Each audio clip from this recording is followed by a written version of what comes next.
नमस्कार. सिटी न्यूजच्या बुलेटिनमध्ये प्रेक्षकांचं मनपूर्वक स्वागत. आज दिनांक 26 एप्रिल 2026 वार रविवार. बातमीची सुरुवात करूया सुविचारमालेने. धैर्य ही सर्व कठीण परिस्थितीत स्थिर राहण्याची कला आहे. धैर्याने वाट पाहणाऱ्यांना अखेर यशाची साथ मिळते. आजचा सुविचार आपण बघितला. आता बघूया बातमीपत्रातील ठळक बातम्या. या हेडलाईन्सचे प्रायोजक आहेत बीटीपी यात्रा ग्रुप अमरावती.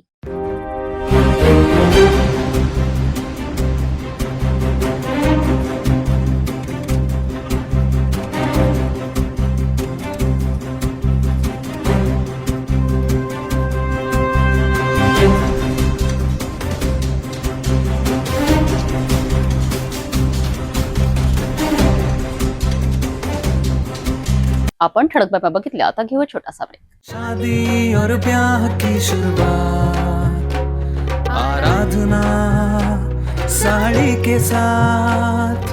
आराधना होलसेल शॉपिंग मॉल L2 बीझलँड कॉम्प्लेक्स, नांदगाव पेठ, अमरावती, जवाहर रोड, अमरावती. ब्रेकनंतर बघूया सविस्तर बातम्या. नांदगावपेठ पोलीस ठाण्याच्या हद्दीत काल रात्री साधारणतः 1:30 वाजताच्या सुमारास ही धक्कादायक घटना घडली आहे. संजय अडाडसे व्यवसाय आणि कारपेंटर यांच्यावर 4 जणांनी एकत्रितपणे हल्ला केल्याची माहिती समोर आली आहे. या हल्ल्यात संजय गंभीर जखमी झाले असून सुरुवातीला त्यांच्यावर अमरावती येथील रुग्णालयात उपचार सुरू होते. मात्र प्रकृती चिंताजनक असल्याने त्यांना तातडीने नागपूर येथे रेफर करण्यात आले, जिथे सध्या त्यांच्यावर उपचार सुरू आहेत. या प्रकरणात मुख्य आरोपी दादू असल्याचे समोर येत असून त्यांच्यावर यापूर्वीही अनेक गुन्हे दाखल असल्याची माहिती आहे. विशेष म्हणजे आरोपी आणि जखमी हे एकमेकांचे नातेवाईक असून जुन्या वादातूनच हा हल्ला झाल्याची चर्चा आहे. या घटनेनंतर नांदगावपेठ पोलिसांनी तत्काळ घटनास्थळी धाव घेतली आणि परिसरातील सीसीटीव्ही फुटेज तपासण्यास सुरुवात केली. फुटेजच्या आधारे संशयितांची ओळख पटली असून आरोपींच्या अटकेकरिता पोलिसांची विशेष पथक रवाना करण्यात आले आहे. या प्रकरणातील भारतीय दंड संहितेच्या कलम 307 अंतर्गत गुन्हा दाखल करण्याची प्रक्रिया सुरू आहे. ठाणेदार दाहा तोंडे यांनी या घटनेची गंभीर दखल घेतली असून कोणताही आरोपी सुटणार नाही असा ठाम इशारा दिला आहे.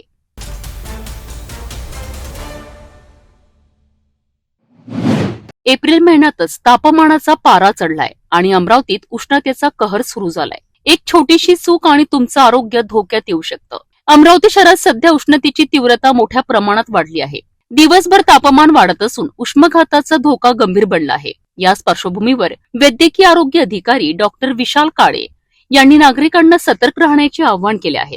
दुपारी 12 ते 3 हा वेळ सर्वात धोकादायक. या वेळेत शक्यतो घराबाहेर पडू नका.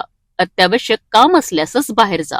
बाहेर जाताना डोके झाका, टोपी, कॅप, गॉगल किंवा ओढणी वापरा. हलके आणि सैल सुती कपडे परिधान करा. दिवसभर भरपूर पाणी प्या. ORS, ताक, लस्सी, लिंबू पाणी, नारळ पाणी हे तुमचं शरीर थंड ठेवतात. मद्यपान, जास्त चहा, कॉफी आणि कोल्ड ड्रिंक्स टाळा. उन्हात काम करण्याकरिता विशेष सूचना. दर काही वेळाने सावलीत विश्रांती घ्या.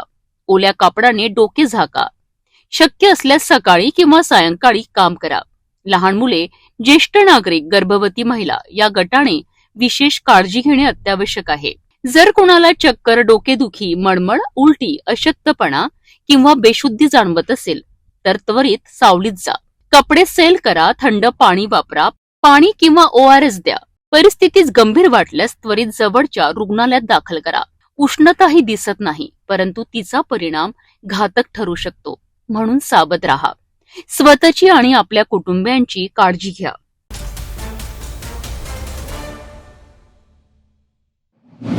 अमरावतीतील स्वर्गीय अनंत पंजाबराव देशमुख स्मृती जलतरण केंद्र येथे आयोजित विदर्भस्तरीय जलतरण स्पर्धेचे उद्घाटन रविवारी सकाळी उत्साहात पार पडलेत.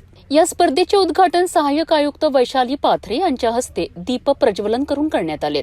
तर कार्यक्रमाच्या अध्यक्षस्थानी श्री शिवाजी शिक्षण संस्थेचे कोषाध्यक्ष दिलीप इंगोले होते. या कार्यक्रमाला उपाध्यक्ष अॅडव्होकेट गजानन पुणकर, क्रीडा अधिकारी वैशाली इंगडे, राजाभाऊ सुंदरकर, डॉक्टर अशोक घोगरे, अशोकराव अर्डक यांच्यासह अनेक मान्यवर उपस्थित होते. यावेळी मान्यवरांनी जलतरणाचे महत्त्व अधोरेखित करत खेळाडूंनी शिस्त, सातत्य आणि आत्मविश्वासाच्या बळावर यश संपादन करावे असे मार्गदर्शन केले. स्पर्धेत विदर्भातील विविध जिल्ह्यांमधनं मोठ्या संख्येने जलतरणपटूंनी सहभाग घेतला असून विविध वयोगटात स्पर्धा रंगणार आहेत. या कार्यक्रमात वैशाली पाथरे यांना मिळालेल्या महाराष्ट्र शासन पुरस्काराबद्दल तसेच शिवछत्रपती पुरस्कार विजेते मंगेश व्यवहारे आणि आंतरराष्ट्रीय प्रशिक्षक डॉक्टर योगेश निर्मळ यांचा सन्मान करण्यात आला। कार्यक्रमाचे प्रास्ताविक डॉक्टर सुभाष गावंडे यांनी केले तर सूत्रसंचालन संदीप इंगोले यांनी केलेत। विशेष म्हणजे तेजस्विनी मोहोड आणि समर प्रताप देशमुख या स्पेशल चाइल्डच्या हस्ते स्पर्धेला सुरुवात करण्यात आली, ज्यामुळे कार्यक्रम अधिक प्रेरणादायी ठरलाय।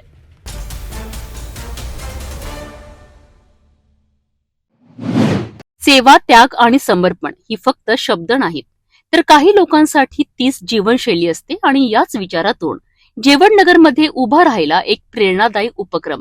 राष्ट्रीय स्वयंसेवक संघाच्या शताब्दी वर्षानिमित्त 100 सेवा उपक्रम या संकल्पनेतून भव्य मोफत रोग निदान आणि औषधोपचार शिबिराचे आयोजन करण्यात आले। स्थळ होतं श्री विठ्ठल रुक्मिणी मंदिर संस्था जेवणनगर आणि प्रतिसाद अभूतपूर्व। तब्बल 400हून अधिक रुग्णांनी या शिबिराचा लाभ घेतला। या उपक्रमामागे होते समाजसेवक चंद्रकुमार लप्पीसेठ जाजोदिया, ज्यांनी समाजासाठी पुढाकार घेत आरोग्य सेवा घराघरात पोहोचविण्याचा संकल्प केलाय। मैं इतना ही कहना चाहूँगा कि हमने एक संकल्प किया है कि इस वर्ष हम 100 कार्यक्रम लेंगे। मुझे खुशी है अभी तक हम लोग 18 कार्यक्रम ले चुके हैं और ऐसे ही छोटे छोटे पर्यावरण पे पूरे बरसात के सीजन में कार्यक्रम करेंगे। और यह जो वैद्यकीय सेवा का कार्यक्रम है निःशुल्क, जिसमें हम लोग केवल पेशेंट की जाँच नहीं करते हैं, हम लोग इसमें शुगर की भी जाँच करते हैं, ब्लड प्रेशर की भी जाँच करते हैं, बाकी भी डेंटल चेकअप भी करते हैं, आँखों की भी चेकअप करते हैं और जरूरत पड़ने पर निःशुल्क चश्मे और निःशुल्क दवाइयाँ सभी को दी जाती है, जो भी आवश्यक दवाई है। विशेषकर लोगों में शुगर का प्रमाण बढ़ रहा है, गर्मी का समय, ब्लड प्रेशर बढ़ रहा है, ये हमने मार्क किया है।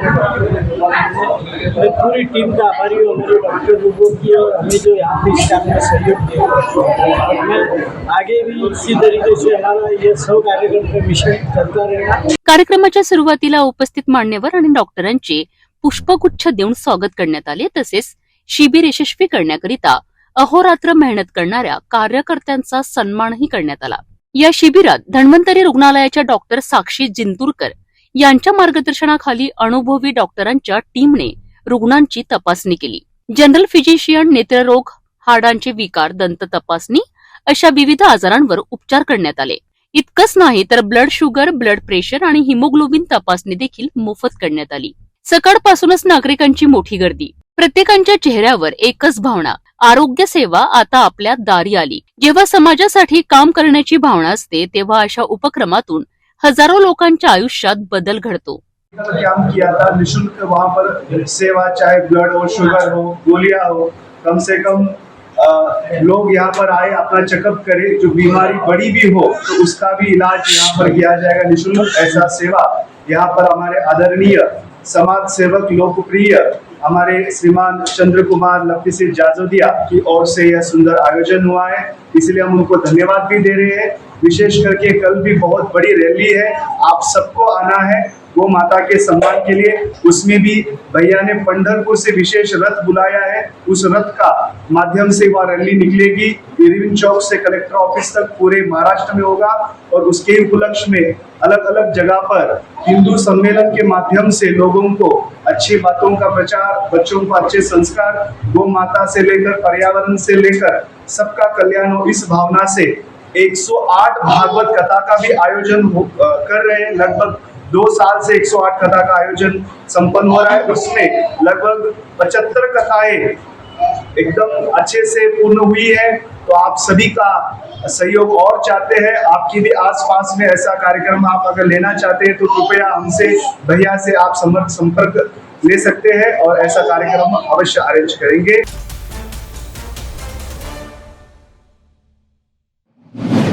अमरावती शहरात कचऱ्याच्या समस्येने गंभीर रूप धारण केलंय। गल्ल्यांपासून मुख्य रस्त्यांपर्यंत सर्वत्र कचऱ्याचे ढीग साचलेले दिसत आहेत। यातच आता एक धक्कादायक प्रकार समोर आला आहे। लालखडी रोड परिसरातील 2 कब्रस्तान, एक लहान मुलांचे आणि एक मोठ्यांचे, हे दोन्ही ठिकाण आता अक्षरशः कचऱ्याच्या कंपोस्ट डेपोमध्ये रूपांतरित झाले आहेत। नागरिकांच्या मते कचरा ठेकेदारांनी कोणतीही संवेदनशीलता न ठेवता या पवित्र जागांवर कचरा टाकण्यास सुरुवात केली आहे। अब हम मौजूद है लालखड़ी के कब्रिस्तान में, जो अभी हमने अंदर एंटर किया है। आप हमारे कैमरे से हमने वीडियोस देख सकते हैं आप। हम बड़े कब्रिस्तान में हैं लालखड़ी के। यहाँ पर पिछले 2021 और 22 के बीच में 50 लाख रुपए की निधि पास हुई थी। जो यहाँ पर एमआईएम के नगर सेवक थे, गट नेता थे, उन्होंने कब्रस्तान के लिए, दोनों कब्रस्तानों के लिए निधि पास की थी। लेकिन पिछले 2021 से 19 से अभी तक के यहाँ पे कब्रस्तान में ना वजू खाना है, ना महिलाओं, ना आने वालों के लिए कोई शौचालय का इंतज़ाम है। इस काम को अधूरा छोड़ दिया गया है, जो काम 5 साल से आज तक बन पड़ा है। अब बताइए, जो लोग अंतिम संस्कार में आते हैं, जो लोग मैयतों में आते हैं, वो लोग तारत के लिए कहाँ जाए, पेशाब के लिए कहाँ जाए, पैखाने के लिए कहाँ जाए, वजू खाने बंद पड़े हुए हैं। क्या क्या प्रशासन क्या करना चाहता है? क्या एक मरने वालों के लिए प्रशासन के पास में सुविधा नहीं है? बताइए, इतने लोग, इतने प्रतिनिधि चुन के दे रहे हैं लोग इतने धूप में इसमें जाके वोट करते हैं कि हमारा एक प्रतिनिधि अच्छा हो, हमारा काम करे, प्रशासन से हमारे लिए निधि लाए, हमारे स्वास्थ्य का ख्याल रखे। आप एक इस तरफ देखिए कब्रस्तान की क्या हालत हो चुकी है। अभी हम आपको बताएंगे, वजू खाने हैं इस तरफ, और इसका काम जो है ये देखिए, पिछले 4 सालों से ये जो काम है ये बंद पड़ा है। अब देखिए, ये पिछले 4 सालों से, पूरा कैमरा लीजिए इस तरफ, पूरे 4 सालों से बन के पड़ा है। ये वजू खाने के लिए है, दोनों साइड देखिए। अब इस साइड देखिए, ये यहाँ पे जो कब्रस्तान में लोग मैयत में आते हैं, अंतिम संस्कार में आते हैं, वो पेशाब के लिए, पैखाने के लिए कहाँ जाएंगे? बताइए। अब ये ना पानी की व्यवस्था है। अब कब्रस्तान का ये हाल है, बताइए, कब्रस्तान की ये हाल है तो जीती जी लोगों के क्या हाल होंगे? अभी गंदगी देखिए इस तरफ, लोग क्या करते हैं, इसी जगह आते हैं, तारत करते हैं, क्योंकि जो चीज़ इमरजेंसी की है उसे तो कहीं रोका नहीं जा सकता। तो कहीं ना कहीं प्रतिनिधियों की जो है बहुत गलती नजर आ रही है इसके अंदर। प्रशासन ने इस और ध्यान देना चाहिए और इन निधि को रिपीट करना चाहिए और इस काम में इस पैसे को लगाना चाहिए। आज हमारे साथ स्थानीय लोग हैं कब्रस्तान में, आइए उनसे भी जानते हैं। ये जो काम है अभी के पीरियड में 4 साल का अरसा हो गया। इस काम को चालू कराए थे अब्दुल नाजिम भाई ने जी, और ये इमाम के गढ़ नेता, जी। उन्हीं ने ये निधि लाए थे और उन्हीं के जरिए में ये काम चालू हुआ। अल्लाह का शुक्र है कि ईदगाह आले कब्रस्तान का उन्होंने काम मुकम्मल तौर पे थोड़ा बहुत कर दिए थे, मगर वहाँ का भी अभी काम पेंटिंग है। मगर अफसोस मुझे इस बात का होता कि मैयत के अंदर 1500 लोग डेली आते रहते और मैयतें होते रहती। लोग आने के बाद में देख के जाते, मगर इसको लेकर कोई आवाज़ उठाने को तैयार नहीं है। तो जैसा मेरे कहने का मतलब ये है कि भाई कौम कौन सी नींद में सो रही है? कौम ने इसके लिए आवाज़ उठाना चाहिए कि बोलना चाहिए कि ये ज़रूरत की जो चीज़ें हैं तुम वो मुकम्मल पूरी क्यों नहीं कर रहे? विशेष म्हणजे 13 एप्रिल रोजी अमरावती महानगरपालिकेच्या आमसभेत हा मुद्दा उपस्थित करण्यात आला होता। मात्र नागरिकांचा आरोप आहे की हा विषय प्रभावीपणे मांडण्यात नगरसेवकांना अपयश आलेत। अध्यक्ष महोदय, आता 50 प्रस्ताव क्रमांक 50 लालखडी रोड रील 3 स्मशानभूमीच्या सौंदर्यीकरण करणे व 2 स्मशानभूमी 3 शेड लावण्याबाबत चर्चा करून निर्णय घेणे। मेरे प्रस्ताव का विषय यह है कि मैं जिस क्षेत्र से आता हूं वहां पर 3 कब्रिस्तान है, 3 शमशान भूमि है, लेकिन उसका कोई सुंदरीकरण नहीं हुआ है अब तक। बाहर का इतना बड़ा हिस्सा है जहां पर इन कोणार्क वालों ने बिचारों ने उसको कंपोस्ट डेपो जैसा बना दिया है। कब्रिस्तान की दीवार को लगकर पूरा कचरा फेंका जाता है। तो मेरी आपसे रिक्वेस्ट है सभापति महोदय कि एक बहुत बड़ा हिस्सा है जहां आप गार्डन बना सकते हैं, तो वहां उसका सौंदर्यीकरण भी किया जा सकता है। लालखडी परिसरातील मतदार आता संतप्त झाले असून ते आपल्या निवडून दिलेल्या नगरसेवकांवर थेट प्रश्न उपस्थित करीत आहेत। घरात टीव्हीवर आमसभा बघितल्यानंतर आमसभामध्ये जाऊन नगरसेवक नेमके काय करतात असा सवाल नागरिकांनी उपस्थित केला आहे। जर लवकरात लवकर या ठिकाणची साफसफाई करण्यात आली नाही तर नगरसेवकांचा घेराव करण्याचा इशारा नागरिकांनी दिला आहे। आप देख सकते हैं अभी हम मौजूद हैं प्रभाग क्रमांक 4 और प्रभाग क्रमांक 16 के बीच में, जो लालखड़ी की ओर जाता है। अभी हम ब्रिज के ऊपर मौजूद है और इस रास्ते से 2 कब्रिस्तान लगते हैं। एक कब्रिस्तान जो है बड़ों का है और दूसरा जो कब्रिस्तान आप इस तरफ देखेंगे वो बच्चों का है। प्रशासन ने ऐसी आंखें बंद कर ली है कि जीते जी तो लोगों को कचरे के दलदल में डाल चुके हैं, लेकिन जो मर चुके हैं उनकी भी आत्मा को शांति नहीं होने देते। क्योंकि कचरा जो कचरा पूरा शहर से लेकर गली तक, गली से लेकर मोहल्ले तक, ये तो ठीक था, कचरे के ऊपर हम जो न्यूज़ें बना रहे हैं, लेकिन ये कचरे का आज कब्रिस्तान तक के भी इनका काम आ चुका है। देखिए अब हमारे कैमरे में देखिए इस तरफ, ये है बड़ा कब्रिस्तान, जो लालखड़ी का बड़ा रोड है। ये देखिए इसकी हालत देखिए, कब्रिस्तान की दीवार है ये। और इस तरफ मेरे राइट साइड में देखिए आप, ये कब्रिस्तान जो है बच्चों का कब्रिस्तान है। लीजिए उस तरफ भी गंदगी का आलम आप देख सकते हैं। ये नाला है, ये देख सकते हैं आप, ये नाला है और ये कब्रिस्तान की जो है दीवार से सटे पूरा कचरा जो है यहाँ पर पड़ा हुआ है। क्या प्रशासन की आंख इस तरफ नहीं खुलती है? क्या उन ठेकेदारों को थोड़ी सी भी शर्म हया नहीं है कि एक मरने वाले लोग, जहाँ पर से लोग बाहर से लोग आते हैं, मैयत में आते हैं, किसी के अंतिम संस्कार में आते हैं, वो देख कर जाते हैं तो अमरावती शहर की और अमरावती जिले की बदनामी होती है कि कचरे का ढिगार, कचरे का कंपोज पूरे एरिया को बना चुके हैं ये लोग। इनकी आंखें कब खुलेंगी? आज हमारे साथ स्थानिक लोग हैं, कब्रिस्तान तक को भी कचरे के ठेकेदारों ने नहीं छोड़ा। अरे कम से कम नहीं जीते जी लोगों को, मरने वालों को कब्रिस्तान के पास के तो भी कचरा उठाना चाहिए। आज गंदगी का इधर साम्राज्य बन चुका है, आप देख सकते हैं। इधर से चलना फिरना मुहाल हो गया है। कई महिलाएं इधर से आती है, कई लोग इधर से आवाजावी करते हैं। ये प्रभाग क्रमांक 4 और प्रभाग क्रमांक 16 को मिलता हुआ रास्ता है। हमारे साथ स्थानिक लोग हैं कुछ, आइए उनसे जानेंगे इस कब्रिस्तान के, इस रोड के बारे में। आपने 4 नगर सेवकों को चुन के लाके दिया, क्या क्या क्या कर रहे हो प्रभाग में? प्रभाग में तो कुछ काम हो रहा ही नहीं। अच्छा। और रही बात ये कब्रिस्तान है, ये सबको समझने होना और नगर सेवकों को भी समझने होना कि यहाँ पर कचरे इनके खुद के गाड़ियाँ लाके डालते हैं यहाँ पर। तो आपने क्या मनपा प्रशासन से कंप्लेंट? बहुत कंप्लेंट की हमने, इसके बारे में आंदोलन भी करे थे। एक बार अलीम पटेल सर के ग्रुप के लोगों ने भी आंदोलन करे, उन्होंने भी मीडिया के जरिए से और महानगर पालिका को भी कंप्लेंट वगैरह करे, लेकिन इसके ऊपर में कोई एक्शन उन्होंने लिए नहीं। इसको गंदगी का माहौल, पूरा कंपोस्ट डेपो, छोटा मिनी कंपोस्ट डेपो बना दिए इसको। आप देख सकते हैं यहाँ के जो स्थानिक नागरिक है वो कहना चाहते हैं कि ये कंपोस्ट डेपो बन चुका है।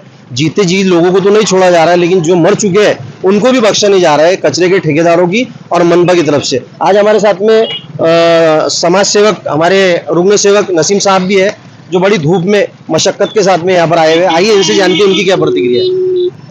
मैं प्रभाग क्रमांक 16 में रहता हूँ और इस प्रभाग से हम लोग ने इलेक्शन भी लड़ा है, लेकिन प्रभाग के अंदर इतनी मुकद्दस चीज होने के बावजूद कब्रिस्तान, जिसे यानी आखिरी मुकाम बोला जाता है कब्र का, लेकिन वहाँ पे इतनी गंदगी, क्या छोटा कंपोस्ट डिपो बन चुका है।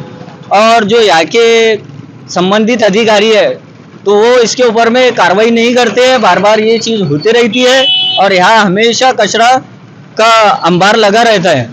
और जो यहाँ के जो कारपोरेटर है, ये ऑलरेडी खुद अभी इस प्रभाग के अंदर कुछ ध्यान ना देने की वजह से इतनी ज़्यादा तकलीफ पहुँच चुकी है। क्या लोग हमेशा आए दिन सोशल मीडिया पे एक एक वीडियो आपको देखने को मिल रहा है। तो हमारी विनती है कि आप अगर जनप्रतिनिधि बने हैं तो आपने अधिकारियों के ऊपर में प्रेशर लाना चाहिए और काम करना चाहिए। गढ़ नेता का प्रभाग है, गढ़ नेता वो जो सिर्फ चेंबर के अंदर बैठ रहे हैं और आम सभा के अंदर चिल्ला रहे हैं। चिल्लाने से फायदा नहीं है। अगर आपको काम करना है प्रैक्टिकली, जमीन पे अधिकारियों को लेके ये काम को अंजाम देना चाहिए। और यहाँ पे अगर कोई कचरा डालता है उसके ऊपर में फाइन करना चाहिए, मुझे ऐसा लगता है। और रहा कब्रिस्तान के अंदर भी इतनी लापरवाही है यहाँ का जो ट्रस्ट है, तो ये ट्रस्ट बार बार, इसके पहले दोनों कब्रिस्तान के अंदर अंतिम विधि जो यानी कोरोना काल के अंदर 50 लाख रुपए का फंड मिला था, लेकिन दोनों कब्रिस्तान के अंदर उसके लिए वजू खाने के लिए, बाथरूम के लिए निधि का प्रावधान हुआ, लेकिन उसका काम पूरी तरीके से मुकम्मल नहीं हुआ। 50 लाख रुपए की निधि आने के बाद में वो निधि को वापरा नहीं गया कब्रिस्तान? नहीं, उसके ऊपर में कोई टाइल्स नहीं लगी। आप जाके खुद वहाँ पे दौरा कीजिए। उस वक्त कौन थे आपके कारपोरेटर, कौन थे? हमारे प्रभाग क्रमांक में गढ़ नेता अब्दुल नाजिम साहब थे, एमआईएम के। हाँ, अच्छा, उन्होंने ही प्रयास किया था। और हालांकि कोविड काल की निधि थी। मेरा ऐसा बोलना है कि भाई कब्रिस्तान है, यहाँ पे राजकारण ना करते हुए सिर्फ ये देखे कि भाई ये मुकद्दस चीज है और इसके ऊपर में काम करना चाहिए। बिल्कुल सही है, शहर खामोशी है ये अंतिम स्थान है इंसान का। और कहीं ना कहीं प्रशासन ने जागना चाहिए कि कम से कम जीती जी लोगों को आप नहीं उनका स्वास्थ्य का ख्याल रख रहे, तो कम से कम जो मर चुके हैं, जो इस दुनिया से जा चुके हैं, कम से कम उनकी दीवारों के पास का तो कचरा उठाया जाए। अब स्थिति देखिए, झाड़ फूस, जो आप देखिए, कैमरा उस तरफ लीजिए, कब्रिस्तान के अंदर कितने बड़े बड़े झाड़ हो चुके हैं। कहीं ना कहीं ये कोणार्क कंपनी की लापरवाही है, प्रशासन ने इसके ऊपर कार्रवाई करना चाहिए। आज हमारे साथ में अखिल भाई है, जो माजी नगर सेवक है एमआईएम के, इसके पहले नगर सेवक रह चुके हैं, इस बार भी उन्होंने इलेक्शन लड़ा है, कुछ ही वोटों से गिर चुके हैं। आइए जानते हैं इनकी क्या प्रतिक्रिया है। क्या आपने भी मुझसे कहा कि भाई अगर से ये कचरा नहीं उठता तो हम आंदोलन करेंगे, और श्री चंद तेजवानी जो अच्छे महापौर है, आपने उन तक शिकायत ले जानी चाहिए, उन्होंने अभी पहल की है कचरे को उठाने की। ऐसा कोई दिन नहीं है अफसर भैया के जो कंप्लेंट जाती नहीं। बाकी जो अपने भी जो कारपोरेटर जो हाईवे है अभी चुनकर फिलहाल, इनका ने अगर एक छोटी नाली के भी लिए जाओ तो ये क्या बोलते हैं, लेटर लिख लेंगे। लेटर लिखने का काम नहीं है भैया, खुद का अपना पावर रहता हो। ये साफ सफाई का ये तो मुद्दा बहुत ही खतरनाक है ना, ये तो आपके सामने दिख रहा। तो कहीं ना कहीं प्रशासन की लापरवाही तो देखी जा रही है, लेकिन जो प्रतिनिधि चुनकर आए हुए हैं आप उनसे मिलने के बाद में उनका उत्तर जो था वो सही नहीं रहता है। नहीं, बिल्कुल भी नहीं, बिल्कुल सही नहीं रहता। उनका तो एक ही चलता है कि बस लेटर लिखेंगे, पब्लिक के लिए नहीं लड़ रहे, वो खुद की पेमेंट के लिए लड़ा जा रहा अभी। तो कहीं ना कहीं जनता भी त्रस्त है, जनता भी परेशान है इस मुद्दों को लेकर। अभी तो बहुत सारे मुद्दे बाकी है प्रभाग के अंदर, अभी तो कचरे का मसला ही सॉल्व नहीं हुआ है। पूरे गंदगी का माहौल बन चुका है पूरे शहर को कंपोस्ट डिपो में। अभी तो कब्रस्तान जिस वक्त जहां हम अभी ग्राउंड रिपोर्टिंग कर रहे हैं वो कब्रस्तान तो मिनी कंपोस्ट डिपो बन चुका है। प्रशासन ने जागना चाहिए, इनमें अगर थोड़ी सी भी शर्म है तो इस तरफ का हाल ही और फिलहाल ही में कचरा उठाना चाहिए। कैमरा पर्सन साकिब के साथ मैं अफसर शेख, सिटी न्यूज अमरावती।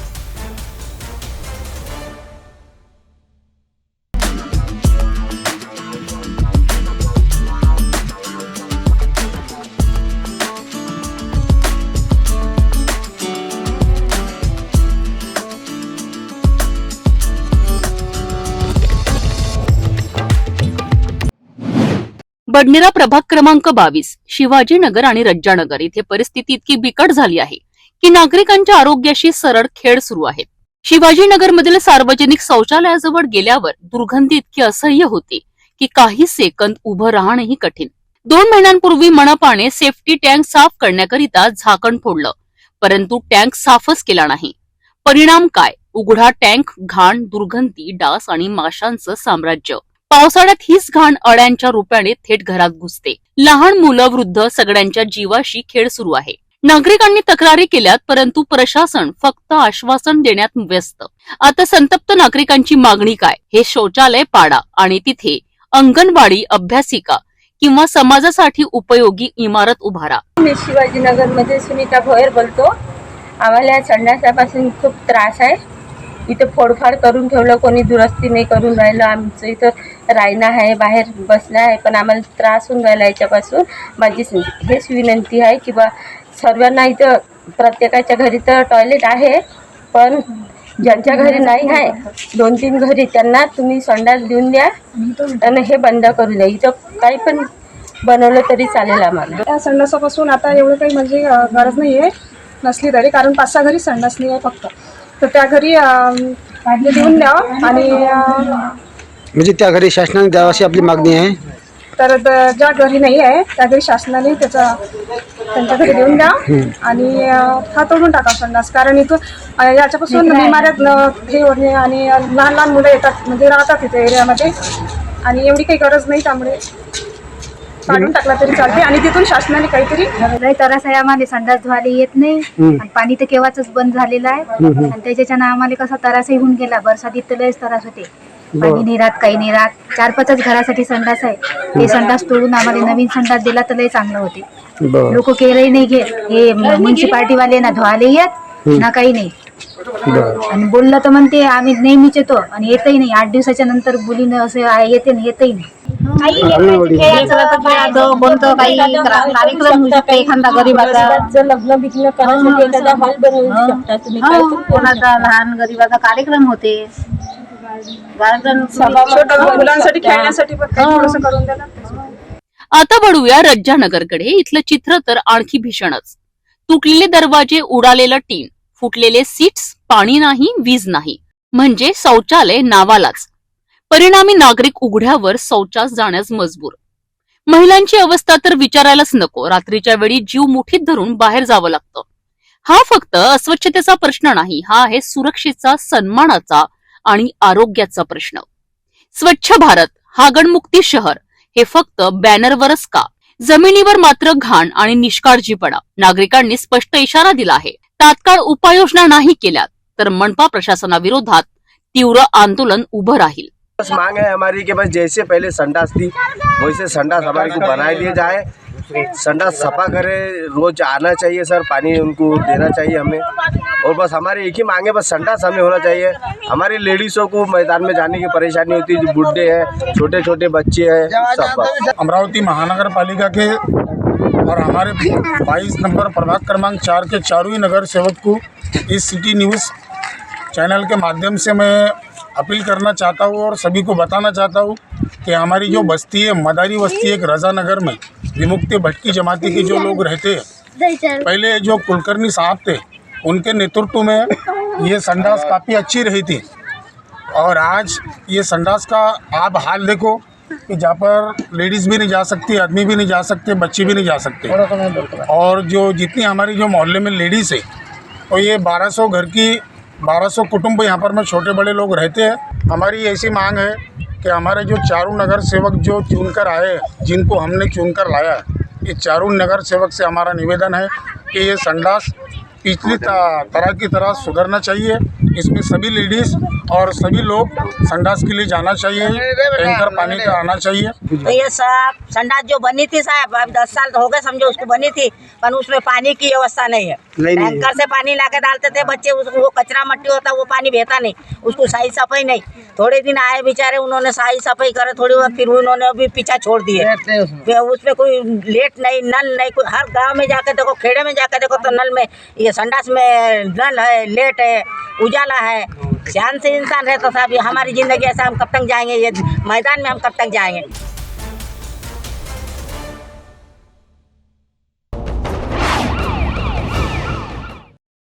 ही घटना धामणगाव रेल्वे येथील आदित्य विहार 2 परिसरात उघडकीस आली आहे।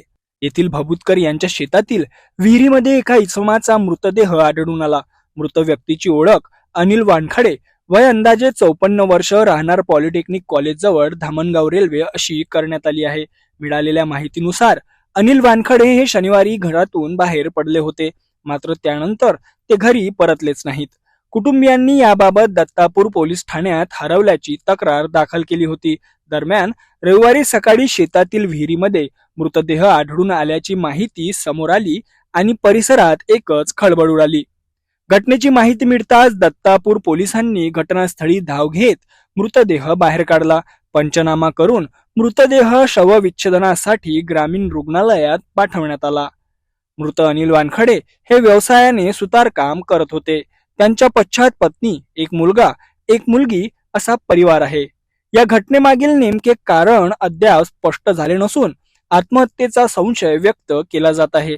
या प्रकरणाचा पुढील तपास दत्तापूर पोलीस करत आहेत।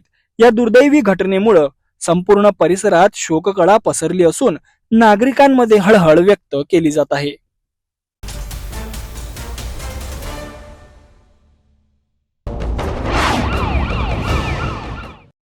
25 एप्रिल रोजी रात्री सुमारे 11 वाजताच्या दरम्यान वरुड येथील ताज प्लास्टिक फॅक्टरीत अचानक भीषण आग लागली।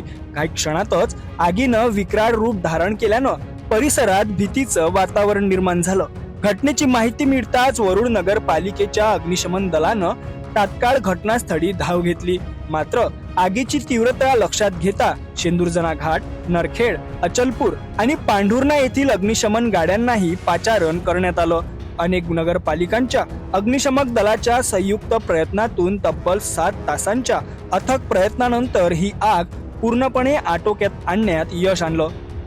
सुदैवानं या भीषण आगीत कोणतीही जीवितहानी किंवा जखमी झाल्याची घटना घडली नाही, ही मोठी दिलासादायक बाब आहे।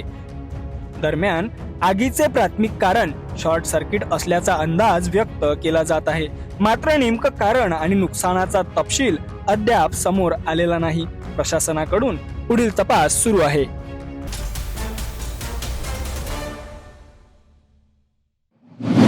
एका क्षणात शेतकऱ्यांचं स्वप्न जळून खाक झालंय।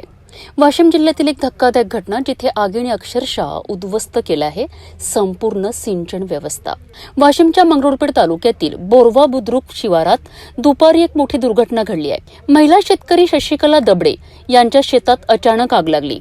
या आगीत शेतातील सोलर पंप, पाईपलाईन आणि ड्रीप सिंचनाचे संपूर्ण साहित्य जळून खाक झालेत। आगीची तीव्रता इतकी होती की काही क्षणातच सर्व काही भस्मसात झालेत। यामुळे या महिला शेतकऱ्यांची लाखोंचे आर्थिक नुकसान झाले आहे। खरीप हंगाम तोंडावर असताना सिंचनाची संपूर्ण व्यवस्था नष्ट झाल्याने मोठा प्रश्न उभा राहिला आहे। पीडित शेतकरी शशिकला दबडे यांनी शासनाकडे मदतीची याचना केली आहे। आगीत जळलेल्या साहित्याची तात्काळ नुकसान भरपाई द्यावी अशी मागणी त्यांनी केली आहे। शेतकरी आधीच संकटात आणि अशा दुर्घटना त्यात भर टाकतात। आता प्रश्न एकच, या शेतकऱ्याला वेळेवर मदत मिळणार का?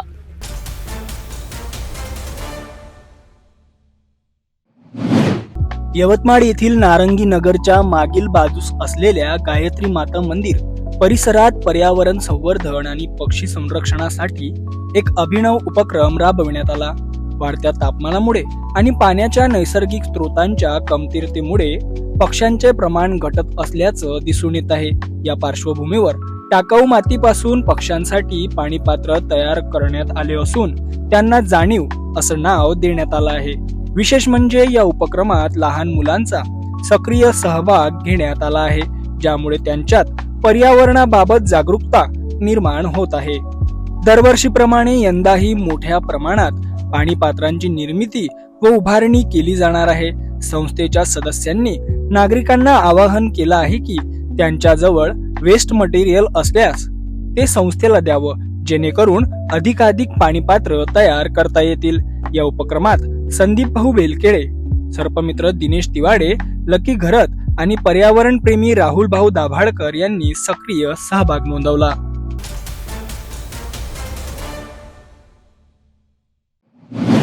भंडारा जिल्ह्यातील पवनी तालुक्यातील अड्याळ ग्रामपंचायतीच्या पोटनिवडणुकीच्या पार्श्वभूमीवर गावातील राजकारण चांगलंच पेटलंय. उपसरपंच शंकर मानापुरे यांनी विद्यमान सरपंचांवर थेट भ्रष्टाचाराचे गंभीर आरोप करत राजकीय वातावरण ढवळून काढलं आहे. मानापुरे यांच्या मते सरपंचांना गावाच्या विकासापेक्षा ठेकेदारीत अधिक रस असून अनेक विकास कामे रखडली आहेत. इतकंच नाही तर अड्याळ गावाला नगर पंचायतीचा दर्जा मिळण्याच्या प्रस्तावालाही सरपंचांनी विरोध केला. यामागे आर्थिक फायद्याची भीती असल्याचा आरोपही त्यांनी केला आहे. या वादातून सरपंच गटातील 4 सदस्यांना अपात्र ठरवण्यात आल्याचा गंभीर आरोपही समोर आला आहे. सदस्य अपात्र झाल्यानंतर सरपंचांनी जल्लोष केला आणि महिला सदस्यांबाबत आक्षेपार्ह वक्तव्य केल्याची टीकाही मानापुरे यांनी केली आहे. महिलांचा सन्मान न करणारी व्यक्ती गावाचं नेतृत्व करण्यास योग्य आहे का, असा सवाल उपस्थित करत त्यांनी मतदारांना विचार करण्याचं आवाहन केलंय. दरम्यान येत्या मंगळवारी होणाऱ्या मतदानासाठी प्रशासनाने तयारी पूर्ण केली असून अड्याळमधील ही निवडणूक आता अत्यंत चुरशीची ठरणार असल्याचं चित्र दिसत आहे. तो उद्देश म्हणजे मी उपसरपंच असताना मी जे काही महत्त्वाचे निर्णय घेण्यासाठी त्यांना भाग पाडले होते, जसं अड्याळला आपल्याला ग्रामपंचायत कमी करून नगरपंचायतचा दर्जा मिळवून देण्यात यावा, यासाठी मी बहुमताने ठराव पारित केलेला होता आणि त्यामुळे त्यांचा पद धोक्यात येऊन त्यांची रोजीरोटी किंवा त्यांचा कमाईचं साधन बंद होणार होता. त्यामुळे त्यांनी या गोष्टीचा विरोध केला आणि माझे 4 सदस्य अपात्र गेले.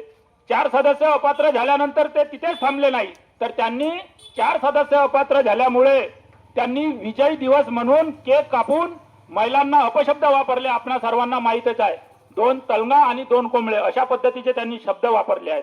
खरंच अशा पद्धतीचे वाक्य करणारा व्यक्ती, गावाचा प्रथम नागरिक, खरंच महिलांचा मान सन्मान करू शकतो का हे आपणा सर्वांना माहीत आहे.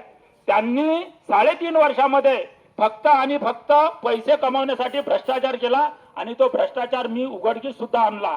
परंतु आपणा सर्वांना माहीत आहे, माननीय जिल्हाधिकारी साहेबांनी जो निर्णय दिला आणि त्यांना जो अपात्र केले, परंतु ते विभागीय आयुक्त मध्ये जाऊन त्यांनी त्यावर स्थगिती आणली आहे आणि ती स्थगिती कशामुळे मिळाली हे सुद्धा आपणा सर्वांना माहीत आहे. तर जो सरपंच गावाच्या समस्येकडे लक्ष देत नाही, म्हणजे आपल्या ज्या बेसिक गरजा आहेत, ज्या मूलभूत गरजा आहेत, वीज, पाणी आणि साफसफाई, याकडे त्यांची कधीही लक्ष राहत नाही. त्यांची लक्ष जी असते ते फक्त आणि फक्त ठेकेदारी करण्यासाठी. 3.5 वर्षामध्ये सरपंच महोदयांनी माझ्या मते कमीत कमी 1 करोड रुपयाचा भ्रष्टाचार गावामध्ये केलेला आहे. स्वतःचे बिलं वापरून त्या बिलाची उचल केलेली आहे. म्हणून त्यांना गावाच्या समस्येशी काही घेणे देणे नाही.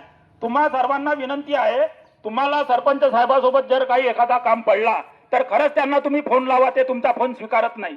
पण मी सांगतो, मला कोणीही जरी फोन केला तरी पण मी त्यांचा फोन स्वीकारलेला आहे किंवा रिटर्न कॉल केलेला आहे. म्हणून आपण सर्वांना मी एकच विनंती करतो, आता मंगळवारला जो आपल्याला मतदान करायचं आहे तो विचारपूर्वक करून मतदान करा आणि माझ्या पॅनलचे जे 4 उमेदवार उभे आहेत त्या 4 उमेदवारांना भरघोष मताने विजयी कराल हीच आपल्या समोर मी विनंती करतो.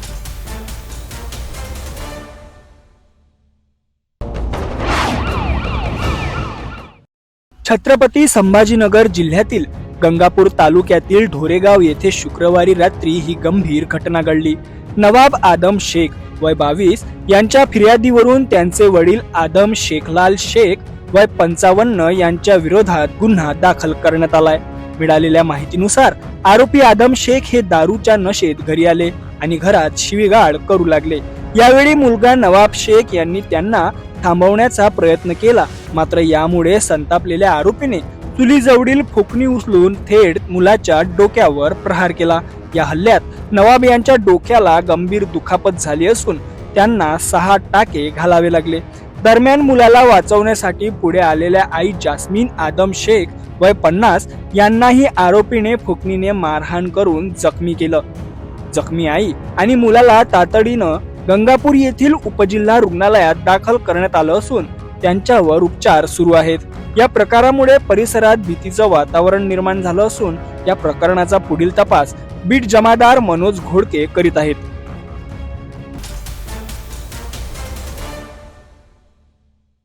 जाता जाता पुन्हा एकदा आजच्या ठळक बातम्या. या हेडलाईन्सचे प्रायोजक आहेत बीटीपी यात्रा ग्रुप अमरावती.